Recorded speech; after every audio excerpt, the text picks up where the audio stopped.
Bom dia a todos os irmãos, a toda a Assembleia. Que a graça do Senhor e a sua paz seja com todos.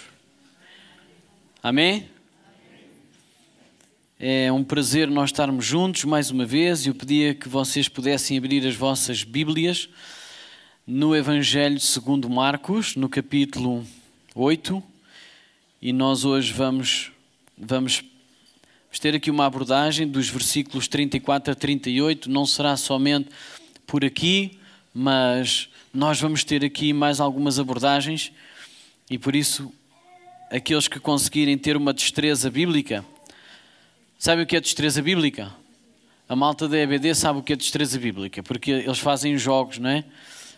Fazem algumas atividades para eles conseguirem ouvir uma referência bíblica e ir automaticamente abrir nas suas Bíblias para entender onde é que estão os livros, onde é que estão as referências bíblicas que estamos a falar. Então aqueles que têm alguma destreza bíblica, que vêm das escolas dominicais, poderão acompanhar a fazer essa destreza bíblica ao mesmo tempo. Aqueles que não têm tanta destreza bíblica poderão acompanhar aqui nesta tradução que nós temos aqui, que é a Almeida Revista e Atualizada.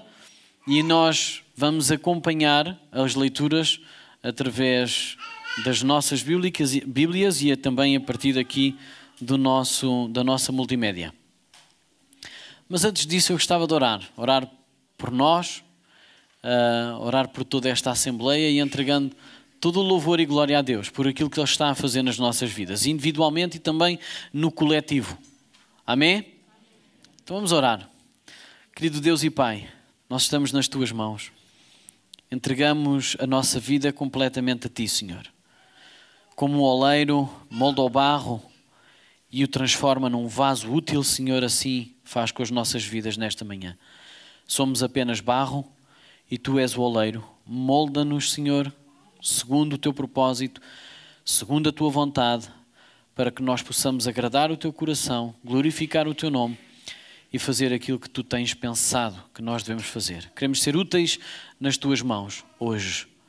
E é no nome do Senhor Jesus que nós Te pedimos e Te adoramos. Amém. Amém. Então nós vamos ler as Escrituras e vamos passar ao nosso tempo de reflexão sobre a Palavra de Deus. Diz assim em Marcos 8, 34 a 38. Então, convocando a multidão e juntamente os seus discípulos, disse-lhes: se alguém quer vir após mim, a si mesmo se negue, tome a sua cruz e siga-me. Quem quiser, pois, salvar a sua vida, perdê-la-á. E quem perder a vida por causa de mim e do Evangelho, salvá-la-á. Que aproveita ao homem ganhar o mundo inteiro e perder a sua alma? Que daria um homem em troca da sua alma? Porque qualquer que, nesta geração adúltera e pecadora, se envergonhar de mim e das minhas palavras, também o Filho do Homem se envergonhará dele quando vier na glória do seu Pai com os santos anjos. A palavra do Senhor é até aqui. Então o que é que nós temos falado? Nós temos estado a falar e a tentar entender. Nós vimos de uma série chamada a série do Reino de Deus, das parábolas do Reino de Deus, que explicavam acerca do Reino, e por consequência nós tivemos que mergulhar também então no Evangelho, nessa partilha, nesse anúncio. Qual é o Evangelho do Reino? E nós na primeira partilha nós falámos sobre arrependimento, porque essa foi a primeira pregação que nós entendemos pelo Evangelho, de anunciar o Evangelho, que foi levantado por Deus, João Batista, e ele pregou sobre o arrependimento. E o arrependimento tornou-se, na nossa perspectiva, dos evangélicos, daqueles que pregam o Evangelho, como o requisito básico para a salvação. Sem arrependimento, não há lugar para a salvação. Vimos também na segunda partilha que foi então o Evangelho pregado sobre Jesus, o Evangelho pregado pela boca de Jesus, onde ele pregou sobre o perdão. E Jesus mostrou o poder do Evangelho pela possibilidade de perdoar pecados. E vimos isso em Mateus 9:2, quando ele diz o seguinte: tem bom ânimo, filho, estão perdoados os teus pecados. Todas as pessoas estavam à espera que ele tornasse o paralítico a andar. Mas ele falou em perdão dos pecados, porque maior é o poder de Deus no perdão dos pecados do que a tornar um paralítico a andar novamente. Foi isso que Jesus ensinou. E depois nós vimos em Mateus 9,6 ele dizer o seguinte: ora, para que saibais que o Filho do Homem tem sobre a terra autoridade para perdoar pecados, disse então ao paralítico: levanta-te, toma o teu leito e vai para a tua casa. Esta era uma impossibilidade teológica até à altura. Um homem não tinha a capacidade para perdoar pecados, nem para pôr um paralítico a andar. Esse era um poder que era somente dado a Deus. E Jesus tornou isso possível. E eles admiraram-se. E como esta era uma impossibilidade, Jesus veio rasgar com o entendimento. A tal metanoia, que faz parte do arrependimento também. A transformação do nosso pensamento. A nossa aceitação de que a teologia de Deus, o pensamento de Deus é muito superior àquilo que nós temos por uma visão natural. Com o efeito deste momento, as multidões que estavam a ouvir Jesus ficaram atemorizadas, pasmadas, admiradas, e criou-se um sentimento de adoração e louvor a Deus. E entre esta semana nós vamos abordar ou debruçar-nos sobre o texto de Marcos 8, como nós já acabámos de ler, e nós vamos reconhecer o desafio que o Evangelho nos traz, que nos lança. Jesus está a lançar-nos um desafio e que isso tem um preço associado. Há um custo para viver debaixo da proteção deste Evangelho e pregar este Evangelho com seriedade. Há um custo associado. A vida cristã é mais cara do que aquilo que nós imaginamos à partida. A vida cristã é muito mais preciosa do que aquilo que conseguimos entender no início. E esta manhã vamos, considerar esse desafio lançado por Jesus acerca do discipulado cristão e o seu custo que está associado. E este custo é mostrado através daquilo que Jesus diz aos seus discípulos. A seguir uma pergunta. E para nós entendermos estas palavras de Jesus quanto ao desafio do discipulado, para nós entendermos estas palavras que nós acabamos de ler, nós vamos ter que ir ao contexto remoto, ou seja, um pouco atrás, àquilo que está a acontecer ao redor, onde caem estas palavras de Jesus. E nós vamos um pouco antes, aos versículos anteriores. Porque Jesus tinha feito uma pergunta, quando ele viu que os discípulos estavam ali a discutir entre eles, quem seria Jesus? Uns diziam que era Elias, outros diziam que era um dos profetas, outros diziam... E ele perguntou então, quem é que vocês dizem que eu sou? Esta era a discussão que estava a entrar ali. Então lemos em Marcos 8, 31 a 33...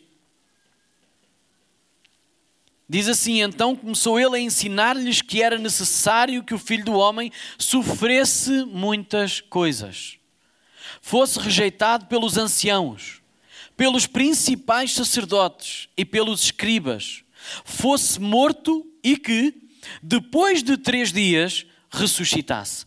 E isto ele expunha claramente. Mas Pedro, chamando-o à parte, começou a reprová-lo. Jesus, porém, voltou-se e, fitando os seus discípulos, repreendeu a Pedro e disse: arreda, Satanás, porque não cogitas das coisas de Deus, e sim das dos homens. Jesus revelou que o Messias teria que passar por 4 coisas: sofrer muito, ser rejeitado pelas autoridades, ou seja, pelos principais de Israel daquela altura, fosse morto, e que ao 3º dia ressuscitasse.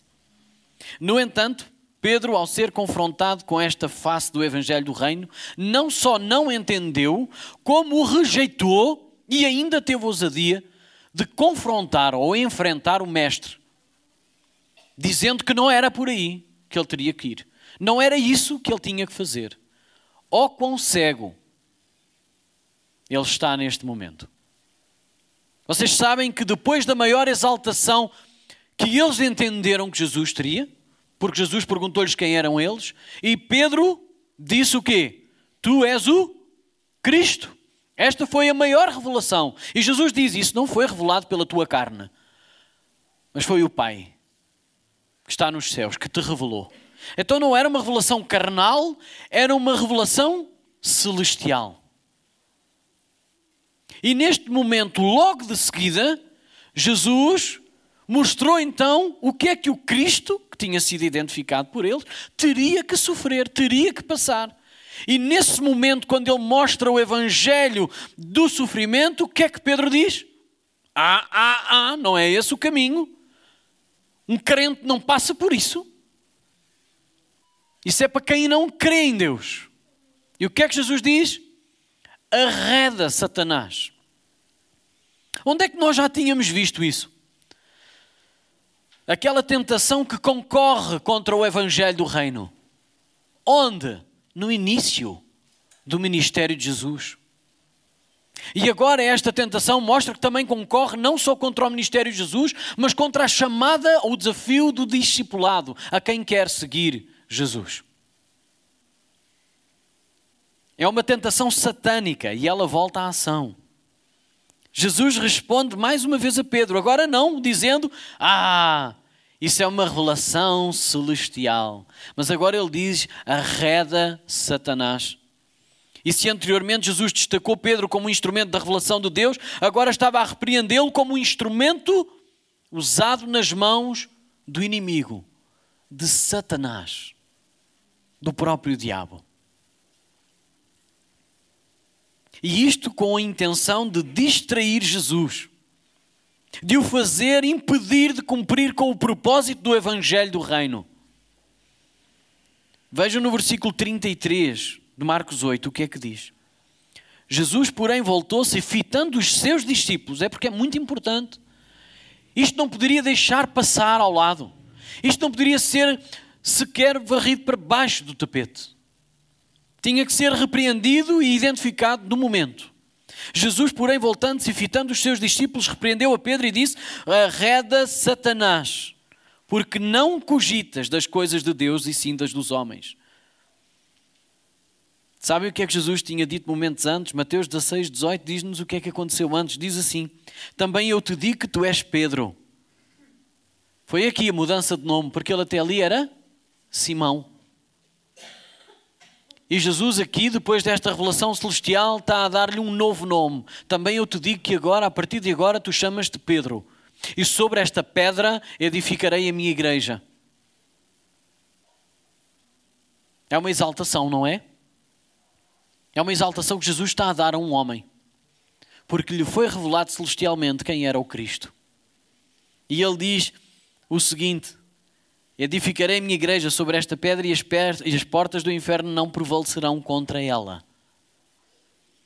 Agora ele olha para o mesmo discípulo, Mateus 16, 23, diz o seguinte, mas Jesus voltando-se disse a Pedro, arreda Satanás, tu és para mim pedra de tropeço. E por isso eu ter ido buscar outro evangelho, outra perspectiva, outro complemento. Se numa altura ele foi de revelação divina, ele agora estava a ser de um instrumento satânico para o ministério de Jesus. E Jesus disse-lhe na cara, tu serves-me de tropeço. Jesus não é incoerente nas suas palavras, irmãos. Não foi Jesus que falhou, não foi Jesus que mudou. Foi Pedro que, num momento, deixou-se usar por Deus e, noutro momento, deixou-se influenciar por aquilo que é carnal, humano, caído, que tem um pai chamado Satanás. Agora, porquê é que ele repreende Pedro com esta expressão tão dura? Arreda Satanás.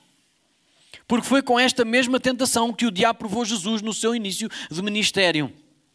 E lembra-se quando Satanás tentou Jesus no deserto? O que é que ele disse? Se você é o Filho de Deus, transforma estas pedras em pães. Está a desafiá-lo. Se você é o Filho de Deus, atire-se do pináculo do templo. E por fim, como nenhuma destas tentações serviram para derrotar Jesus, ele diz o seguinte, ajoelha-te perante mim, adora-me e dar-te-ei todos os reinos que tu consegues ver. Todas estas tentações tiveram no seu âmago aquilo que Pedro também falou. Receber um reino sem passar por sofrimento. Sem dificuldade. Sem dor. E esta foi a mesma tentação direcionada a Jesus através da boca de Pedro. Ele poderia ser o Messias. sem ter que passar por todas aquelas coisas que Jesus tinha afirmado que eram necessárias para se cumprir o Evangelho do Reino. A declaração de Satanás é: segue-me e eu vou dar todos os reinos deste mundo. Tudo o que você pedir é seu e você não precisará passar pela via dolorosa, por aquela dificuldade, por aquilo que você sabe que tem que passar. Eu sei porque é que eu estou a usar o termo você, porque eu não aceito que Satanás trate Jesus por tu. Já nós, já passa ali a rasquinha, né? Porque ele é o Rei dos Reis. Mas Satanás não pode. Nós não o queremos. Tem que tratar Jesus por Senhor.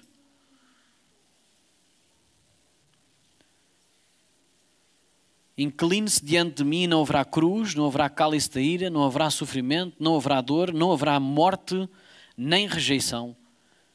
E Jesus rejeitou todas estas palavras. Facilidade no discipulado, no ministério de Jesus. Mas sabe uma coisa? A tentação afastou-se apenas por um tempo, na altura de Jesus, naquele início de ministério.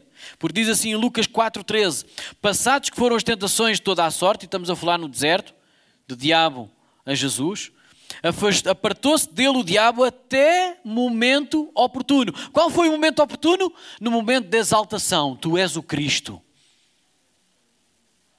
Então o diabo aqui entrou. Deixa-me ver agora se eu posso tocar. O momento de exaltação na nossa vida é o momento mais próximo do diabo entrar na nossa vida e mandar-nos ao chão. Porque é quando nós achamos que estamos num lugar alto, quando somos alguém por nós mesmos, porque fomos destacados com alguma capacidade, somos uma celebridade, então cuidado. Porque é aí que o diabo vai bater à porta e vai tentar introduzir-se para se manifestar e nos derrubar daquele pedestal que nós mesmos nos colocamos. Então, pelo relato de Lucas, entendemos que o diabo não se sentiu derrotado plenamente com aquelas palavras de Jesus no deserto, mesmo usando a palavra de Deus. Ele estava à espera de uma nova oportunidade para atacar Jesus e fazê-lo cair. A tentação veio disfarçada de quê? Facilidade, facilitismo. Não é o que nós muitas vezes tentamos fazer às nossas vidas? Quando alguém nos vem pedir algum conselho, qual é a via que nós tentamos aconselhar? A via da facilidade, do não sofrimento, não há dificuldade. Nós temos que fugir disso.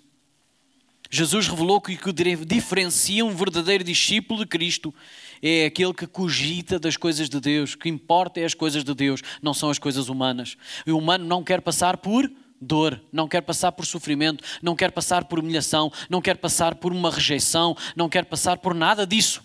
E muitas vezes mete em causa a sua própria salvação por causa dessa situação. E isto é muito sério. Porque é exatamente esse o desafio ao discipulado que Jesus traz hoje. Jesus diz a Pedro, tu não estás atento às coisas de Deus. Tu estás distraído, meu filho. Tu estás distraído. Por isso estás a dar lugar ao diabo nesta área. E isto significa que a pessoa piedosa está profundamente focada nas coisas de Deus. Mas a pessoa que não tem Deus não está minimamente preocupado com as coisas de Deus. E foge dessas coisas quando não lhe trazem benefício. Foge das coisas de Deus quando não lhes trazem benefício. Ou melhor, quando lhe traz dificuldade. Agora nós devemos olhar para isto como um espelho. Como é que estão as nossas prioridades? Quais são as nossas prioridades? Onde está o nosso coração? Na verdade, faça essa pergunta a si mesmo, na presença do Espírito Santo nesta manhã. Onde é que está o seu coração? O que é que o incomoda? O que é que o interpela? O que é que o atropela várias vezes ao dia? Qual é o seu sonho? O que é que o invade? Você está a fazer alguma coisa e de repente vem aquilo. Ai, é verdade, tenho que pensar nisso. Ai, o que é que o motiva? Você está fixado às preocupações deste mundo? O seu coração bate pelas coisas de Deus? Qual é a ambição que o move? Que o faz levantar da cama? Que o faz ajoelhar para orar ao Senhor? que o faz abrir as Escrituras para ler as Escrituras? Qual é o objetivo onde dedica a maior parte da sua energia e do seu tempo? Jesus revela um custo acerca do discipulado. Jesus dirige-se aos discípulos e mais. Não é só aos discípulos. Neste preciso momento, sabe o que é que a Bíblia nos ensina? Que Jesus chama as multidões. Ouçam, não é só para vocês agora. Agora não é só para os discípulos. É para todos aqueles que se identificam comigo e que me querem seguir. Em primeiro lugar, Jesus não está simplesmente a abordar para si o mesmo como Messias. Ou seja, não está a assumir que aquilo é somente para o Messias. Aquilo que ele vai dizer é mais para outras pessoas. Esta dor, este sofrimento, esta rejeição, tudo isto é para todos aqueles que se identificam com o próprio Jesus e o querem seguir. E Jesus tem uma palavra para todos os que se identificam com ele e o querem seguir. Então ele chama e convoca as multidões. O nosso versículo diz, convocando as multidões, ele começa a desafiar a malta. Diz assim, em primeiro lugar, isto é para todos, não é só para o Messias. Então, deixem-me chamar a multidão. Então, convocando a multidão e juntamente os seus discípulos, disse-lhes, se alguém quer vir após mim, a si mesmo se negue, toma a sua cruz e siga-me. Então não era só para o Messias, aquelas palavras duras que Pedro rejeitou para o próprio Messias, quanto mais para ele. O que é que Jesus diz? Calma, isto agora é necessário introduzir aqui o discipulado, o desafio a quem quer seguir-me. Isto não é somente para o Messias, é também para todos aqueles que me querem seguir. Todos os que me querem seguir, neguem-se, tomem a sua cruz e sigam-me. Em segundo lugar, até parece um anacronismo. Sabe o que é um anacronismo? É alguma coisa que aparece antes do tempo. Porque Jesus está a fazer menção a uma cruz que ele ainda próprio não experimentou. Até parece que foi aqui uma edição do homem que está a escrever e como já passou, está a ver para trás, dizer, vou pôr aqui este versículo sobre a cruz. Não é? Porque é uma edição. Mas isso é para aqueles que estão desatentos àquilo que é explicado pelas Escrituras. Jesus sabia claramente o que lhe tinha que acontecer. E ouça, Jesus explicou claramente o que havia de acontecer. E mais, todos na Judeia conheciam o poder romano e estavam sob a escravidão romana. E eles sabiam qual era o momento capital, a obra capital para quem se insurgisse contra o reino de Judá e, neste caso, contra o próprio reino romano, o Império Romano. A obra capital, sabe qual era? Sabe qual era o custo capital? Era a cruz. Não foi Jesus que inventou. Aquilo era uma coisa clara, que era visto quase todos os dias, para aqueles que se insurgissem contra o poder romano. Eles eram crucificados e sabe o que é que os romanos faziam para mostrar isso a toda a malta, para eles amenizarem um bocadinho, acalmarem um bocadinho ali as ganas? Eles tinham que tomar a trave do sítio da condenação, do julgamento, até ao lugar da execução. Jesus não inventou uma coisa nova e aquilo que Jesus está a dizer para eles não é um anacronismo, não é alguma coisa, no fundo não é uma edição do autor. Ele está a virar-se para as multidões e dizer assim, não sou só eu que vou sofrer aquilo. Vocês querem seguir-me? Então mais vale vocês irem pegar já a vossa trave e virem atrás de mim com ela, arrastá-la pelo chão. Sabe o que é que isto quer dizer? Seguir Jesus vai ter dor, sofrimento, rejeição e muito provavelmente a morte e a execução.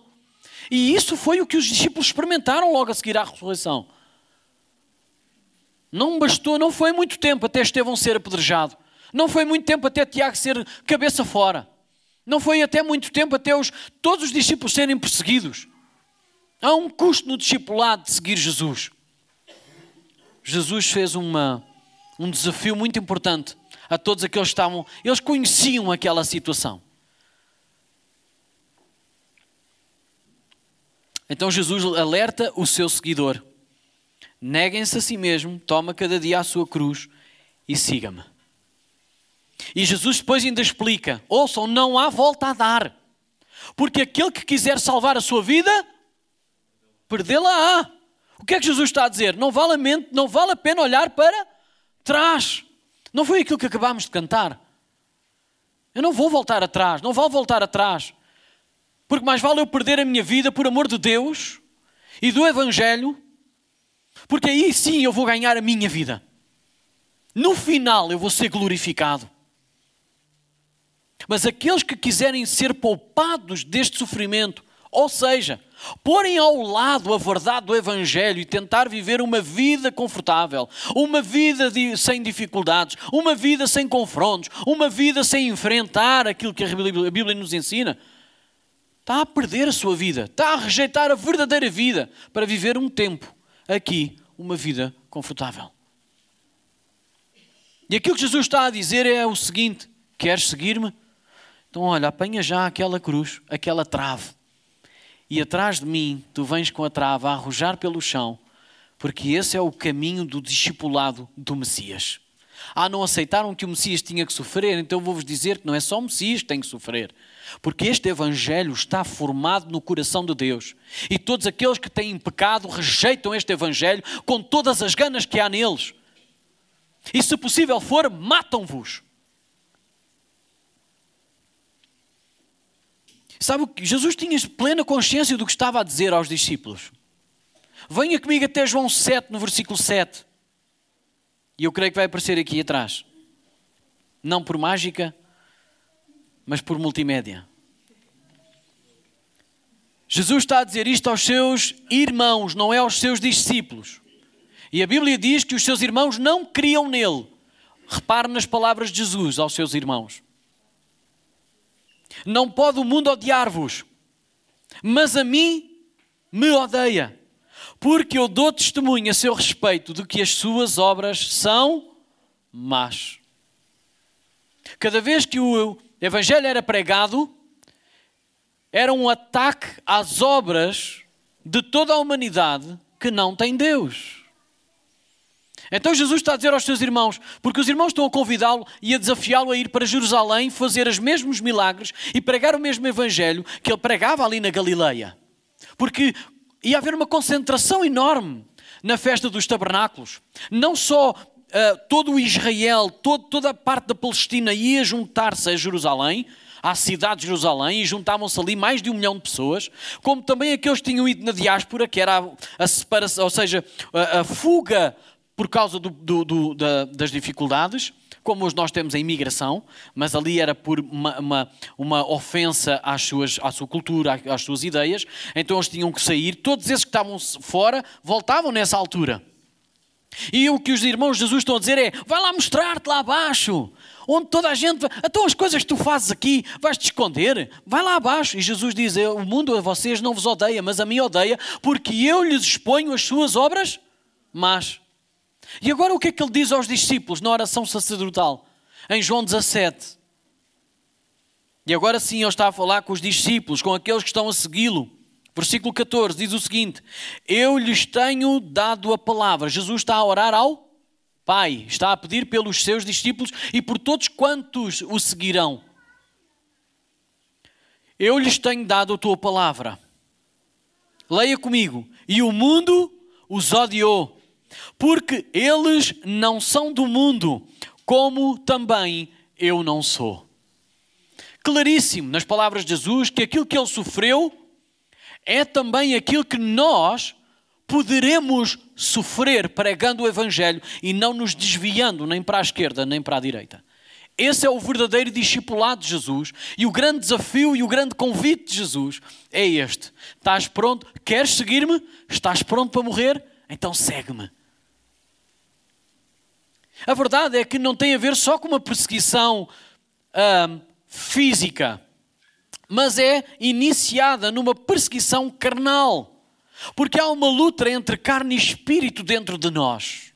A nossa carne diz: peca, satisfaz-te, rejeita aquilo que Deus diz. Porquê é que tu haverias de pôr a tua carne e os teus prazeres em segundo lugar?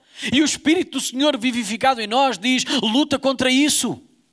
É por um tempo determinado para que tu dês glória a Deus e mostres a tua fé. E se tu ultrapassares mais esta tentação, tu vais ver. É uma prova e isto vai fortificar a tua fé. Deus vai ser glorificado e engrandecido na tua vida e tu vais tornar-te cada vez mais forte e mais maduro. Jesus fez este claro convite a todos.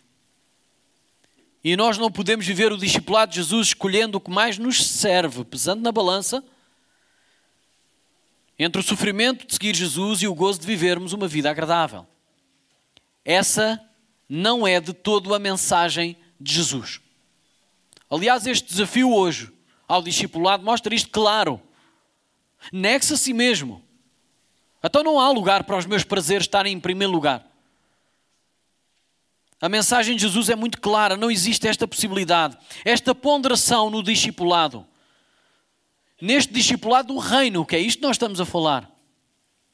Nós não podemos viver com um pé em cada lado. Nós devemos escolher determinantemente em que lado estamos. E isso não deveria ser uma novidade para nós. Eu não pus aqui na pregação, aliás, os nossos irmãos não vão ouvir isto, mas depois eu mando-lhes uma mensagem. Porque eu estou a fazer ao mesmo tempo a pregação para eles conseguirem acompanhar. Mas eu lembro-me de Elias. Vocês lembram-se de Elias? Diante daqueles, quantos profetas? 840. 840 profetas contra um de Deus. 840 falsos profetas contra um. E depois de Deus mostrar quem Deus era e quem Deus que estava a ir prol, ou seja, quem era o profeta que servia a Deus, tendo ele consumido todo o animal e tudo e lambido até aquelas águas, Elias diz uma coisa para o povo todo que estava a ver: escolham hoje quem é que vocês servem. Não dá para estar a servir a dois senhores. Jesus não disse também isto? E é isto que nós hoje podemos ter a certeza, que o discipulado de Jesus, o convite de Jesus, o desafio de Jesus, tem as mesmas palavras. Temos que escolher determinantemente o lado que nós servimos. E sabe uma coisa? Este é o grito de entrega que encontramos na carta aos Romanos. Na verdade, no Evangelho, deixem-me pôr isto aqui com aspas, porque não é Evangelho, é contrafeito, é inventado. No Evangelho da facilidade, sabe o que é o Evangelho da facilidade? É aquele Evangelho que está dentro de uma panela e que ao início nós começamos a mostrar ou só pôr os ingredientes que são da Bíblia. Mas à medida que nós vamos provando e vemos, isto é um bocadinho ácido, vamos pôr um bocadinho dos nossos condimentos. Está a entender aqui a analogia? E nós vamos adulterando a receita e chegamos ao fim. E se nós dessemos a provar a Deus, Ele dizia assim: está uma porcaria. Não foi nada disto que eu disse. E nós no final ficamos envergonhados porque estamos a servir ao Rei dos Reis uma refeição que não foi com a receita que Ele nos deu. Porque a receita que Ele nos deu é o Evangelho perfeito. Nós não vamos colocando lá as nossas facilidades, as nossas escolhas, as nossas intenções. E este grito de guerra nós encontramos isto em Romanos. O versículo que eu mencionei há pouco, em 8:36... que diz, como está escrito, por amor de ti somos entregues à morte o dia todo. Aliás, eu não tinha lido, pois não? Romanos 8 mostra este grito, esta entrega, esta dedicação e esta consciência de que seguir Jesus é nós estarmos entregues à morte o dia todo. Nós temos de dar graças a Deus porque nós não vivemos num tempo, ou melhor, num lugar geográfico onde nós somos perseguidos pelas ideias e pela convicção e pela fé que nós temos. Mas nós, durante este mês, vamos receber aqui um missionário que muito provavelmente poderá dar-nos uma outra perspectiva. De lugares onde falar o Evangelho traz peso, traz dor, traz sofrimento, traz divisão familiar, traz sofrimento e muitas vezes põe a nossa vida em causa. Mas nós temos de dar graças a Deus por vivermos num momento e num lugar geográfico que nós não escolhemos viver. Aliás, alguns escolheram, mas outros não escolheram, a grande parte não escolheu. Que nós não temos perseguição por acreditarmos que Jesus Cristo é o Senhor e por podermos pregar isto livremente. E Paulo diz em Romanos 8:36, diz, como está escrito, por amor de ti somos entregues à morte o dia todo. Fomos considerados como ovelhas para o matadouro. E este é o Evangelho que nós carregamos. E graças a Deus, porque qualquer momento na nossa vida que nós não experimentamos dor, sofrimento, exclusão, rejeição, é dádiva de Deus, é graça de Deus, é misericórdia de Deus. Porque numa forma natural nós éramos completamente odiados se estivéssemos a fazer um bom trabalho. Éramos odiados. Porque quando nós pregamos o Evangelho, nós estamos a dizer às pessoas que elas estão a ser consideradas por Deus como inimigos. Que estão a lutar contra Deus. Então, cada momento da nossa vida que nós passamos sem sofrimento, rejeição, dor, perseguição, é uma graça infinita de Deus. Viver em Cristo e para Cristo nunca garantiu ficarmos livres de qualquer tribulação. Nunca. Viver em Cristo e para Cristo nunca garantiu uma vida livre de tribulação, sofrimento, perseguição, oposição, dor ou mesmo enfrentar a morte. Mas mesmo implicando isto,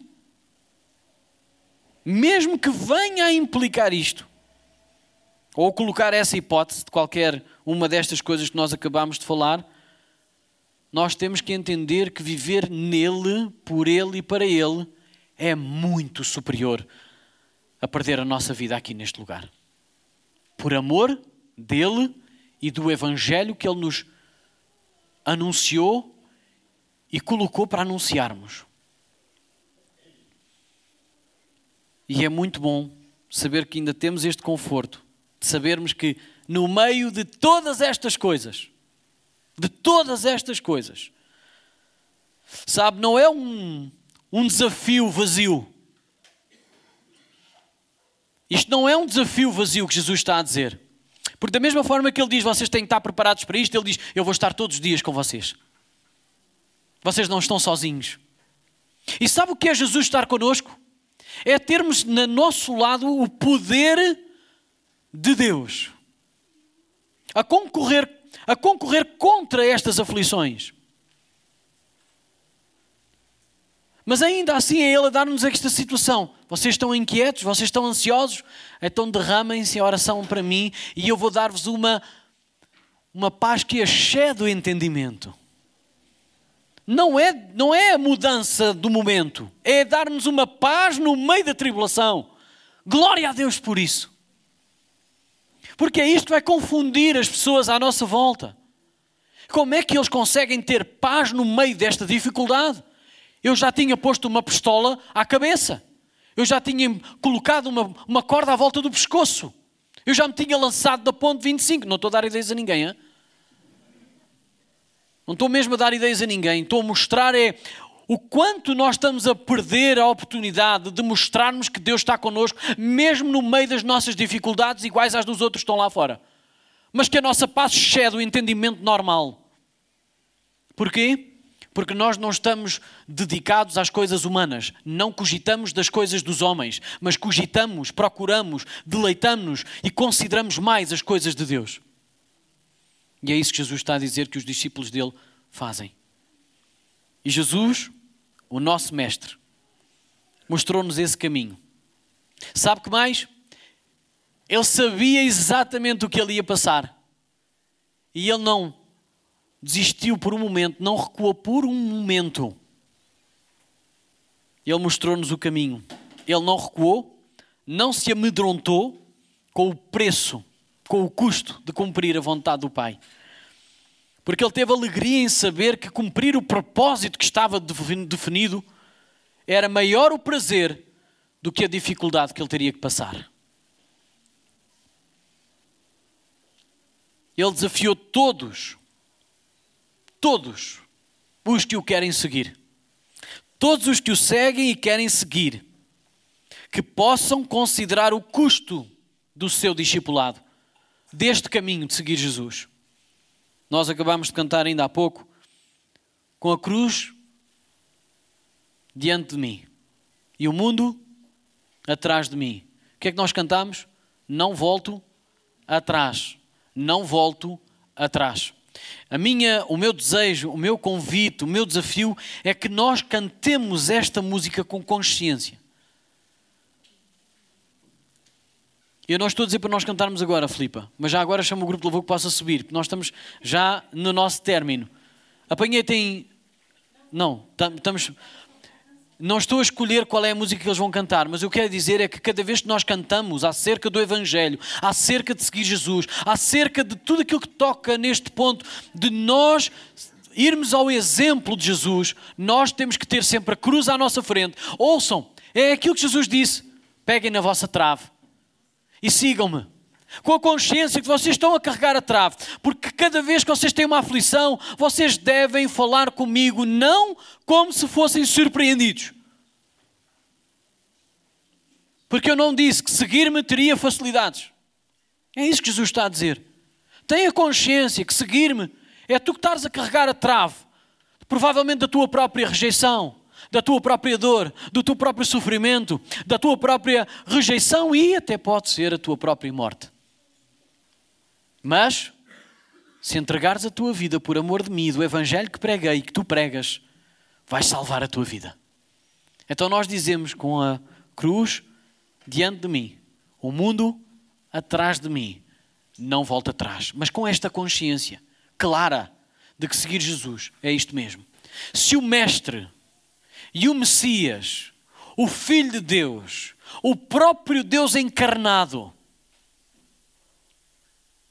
sofreu, foi rejeitado, porque é que nós, seus súbditos, seus discípulos, deveríamos expectar ou esperar melhores coisas? Somente pela graça e misericórdia de Deus é que nós não somos perseguidos neste momento. Por crermos neste Evangelho que nos salva verdadeiramente, que não é um Evangelho barato, mas é um Evangelho que nos pagou um preço da nossa salvação. Esse Evangelho está em Cristo. É o nosso Jesus. Eu gostava que nós pudéssemos refletir sobre isto. Ainda temos tempo. Não vamos abusar muito, não é? Mas eu gostava que nós pudéssemos refletir sobre esta partilha, sobre este desafio que o Senhor Jesus nos lançou. E vamos ser geridos, guiados pelo grupo de louvor. E no momento desta partilha de música que nós vamos fazer, que nós possamos fazer a nossa revalidação do nosso discipulado. Ou, para quem ainda não está nesse discipulado, possa fazer o primeiro encontro e aceitar esta primeira vez este desafio de seguir Jesus como nosso Deus, como nosso Senhor, como nosso Rei, como nosso ajudador. Então eu peço a todos que possamos ficar de pé e que vamos louvar juntos nesta música que o grupo de louvor nos vai dirigir.